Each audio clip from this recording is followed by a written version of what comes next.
Hello and welcome to a new video, and today's video we're gonna take a look again at Aegislash. This Pokemon got nerfed. This Pokemon got nerfed quite heavily to a point where I feel like that was also not really the right idea.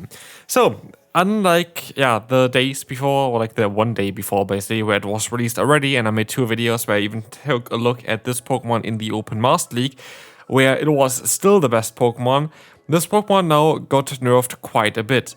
So, what has happened? Apparently, the Aegislash had in the shield form a multiplier on its defense stat, which was 100. So it basically had 100 times the defense that it usually would have, which also then explains why every move kinda did next to 0 damage to it while it is in the shield form.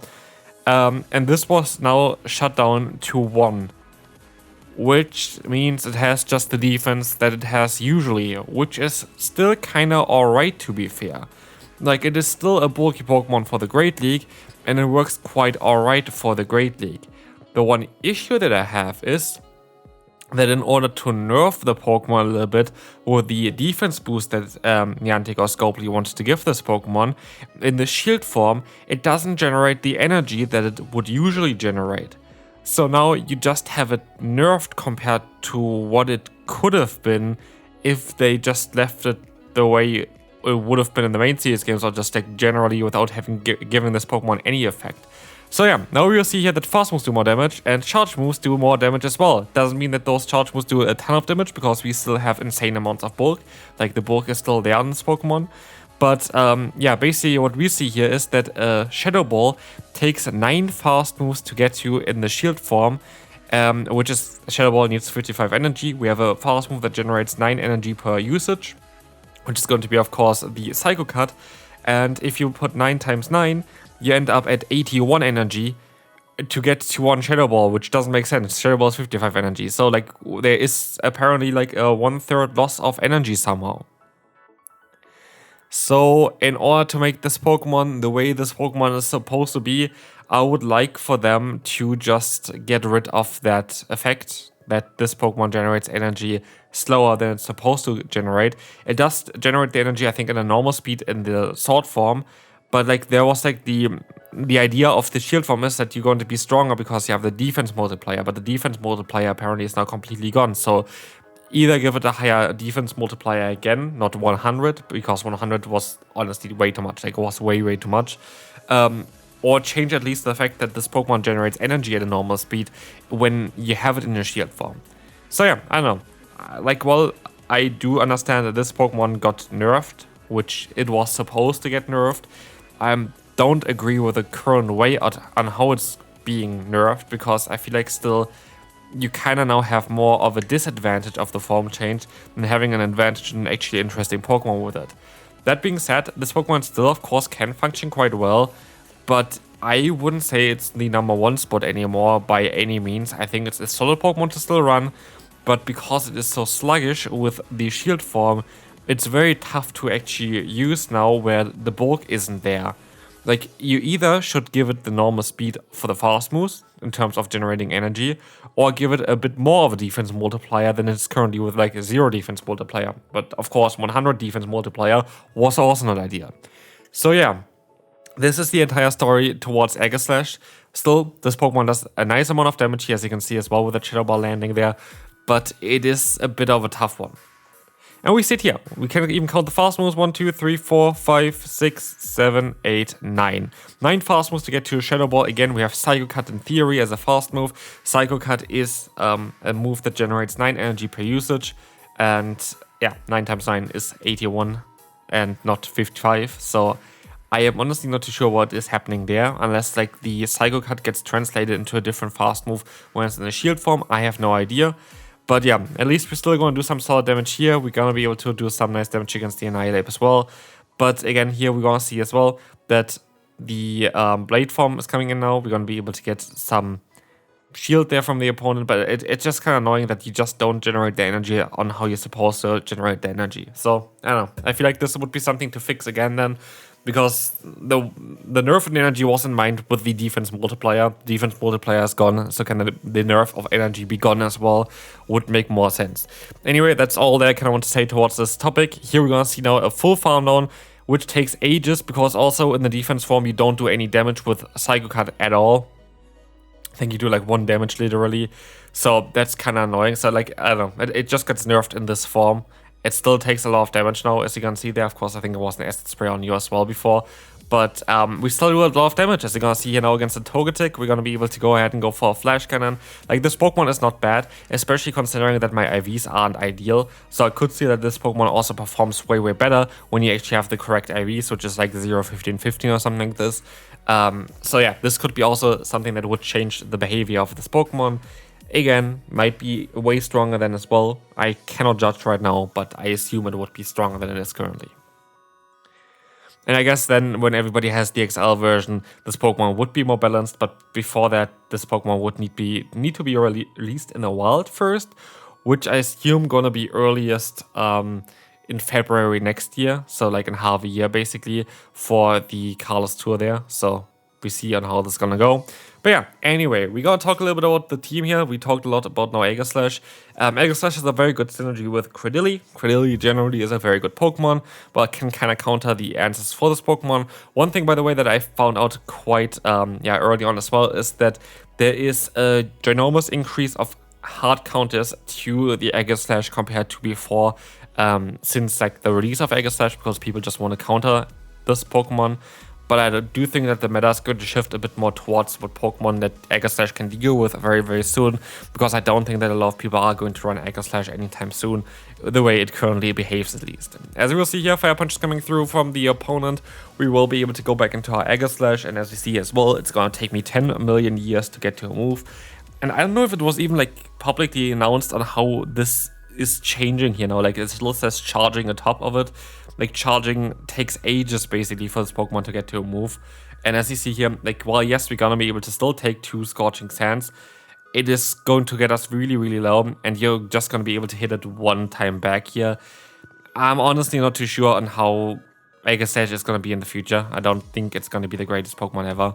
But as you see as well, Rock Tomb is coming through, going to make it a bit of an easier matchup for Aegislash. But if Aegislash is going to be again in a scenario where we just don't charge up anything and the fast moves now do a ton of damage against us, we are looking at a Pokemon that's very, very clunky. And so, yeah, I'm not too happy with...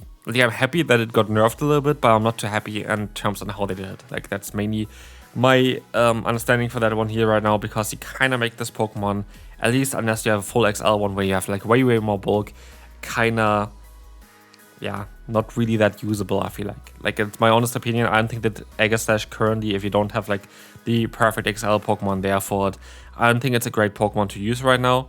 It's still a fun Pokemon to use, don't get me wrong, it's an interesting Pokemon to use, and I'm still going to use it in a few more teams, but I don't think that's a Pokemon that you really need to have right now. It's honestly not. Like, especially now having it locked behind raids already, just in order to get some more money for them, is kind of an interesting choice.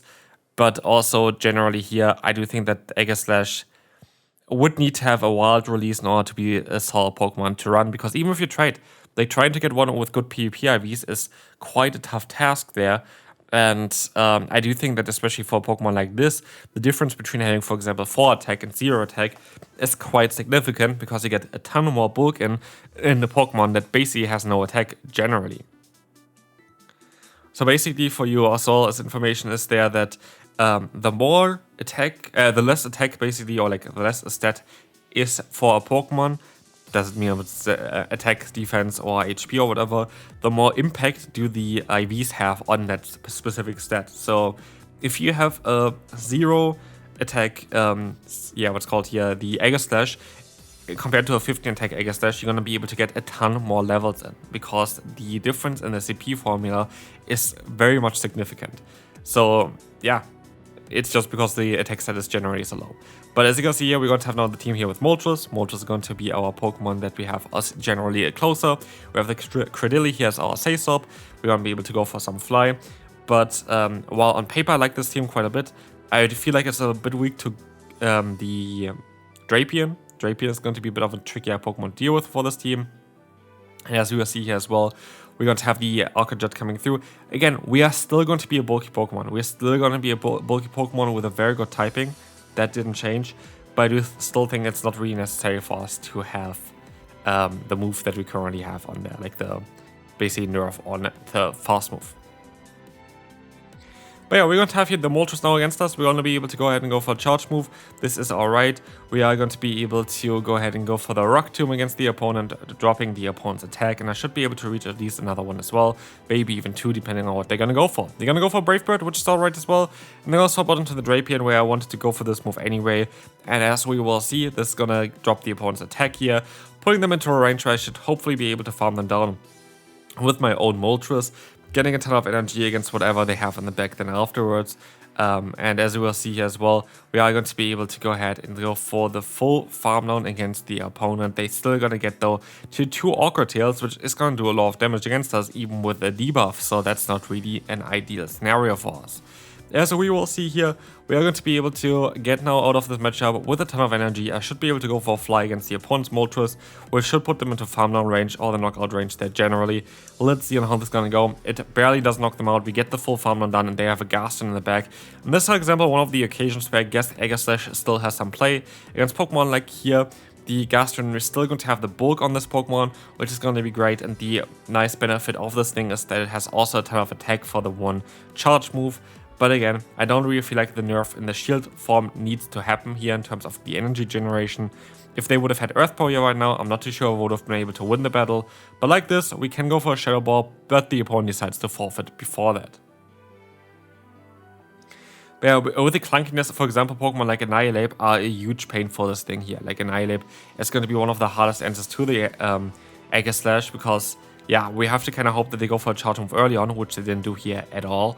And then generally you just don't really have a good opportunity to do something against this thing. So here we're going to be able to swap out into our Moltres. This is going to be alright. This is going to be a Rage Fist coming through from the opponent. And in comes the Drapion here again. We're going to try our best to go for flies and get them low. This is our best answer against the Drapion. And so with that we are going to be in an okay spot, getting some nice damage onto the opponent here. And we will see as well that there is the Awkward Tail coming through. We're going to try our best to go for the full farm down.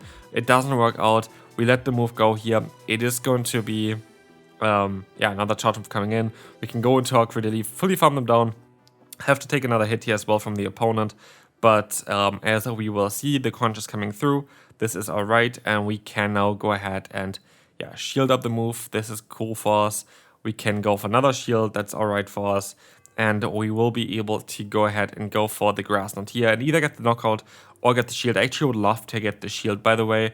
But I don't get that, which is kind of unfortunate. And so I'm going to be forced to swap out of here soon, hopefully. But no, they're actually going to go into the Diggersby, which again is going to be a very tough matchup for ourselves.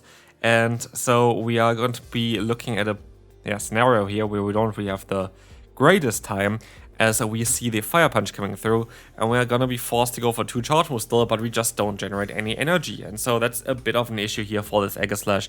Shadow Ball would be maybe even enough to knock them out here with the Blade Form doing so much damage, but as you see as well, we now get the Psychic Cut damage through as well against the opponent in the Blade Form, but it doesn't help us if we don't have shields left. But also if we have shields left and we shield up the move from the opponent, we end up again in the shield form, which just doesn't generate energy. So it's like kind of a very tough scenario currently for that Pokemon here.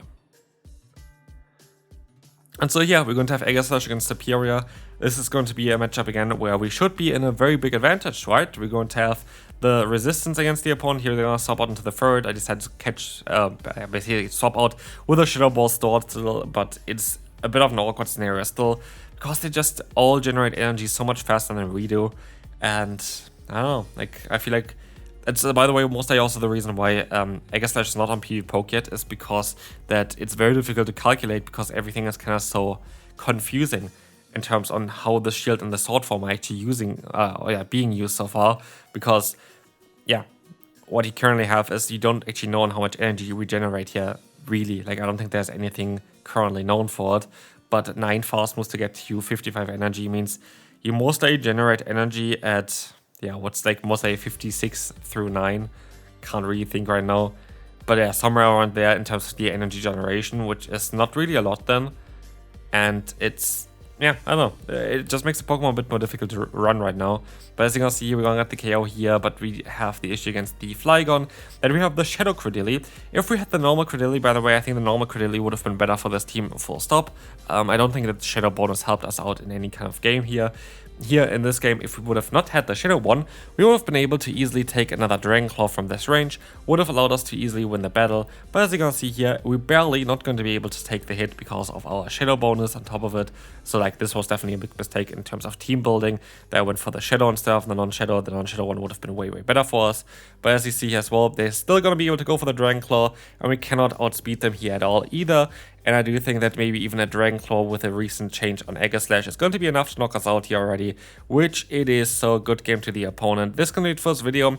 Aegislash, not really actually a desirable Pokemon right now, but I do think like the fully XL version would be most likely cool, but I also hope that they're going to change the energy generation on this thing again. But yeah, hope you enjoyed this one. If you did, feel free to leave a like, and I'll see you then. Bye bye.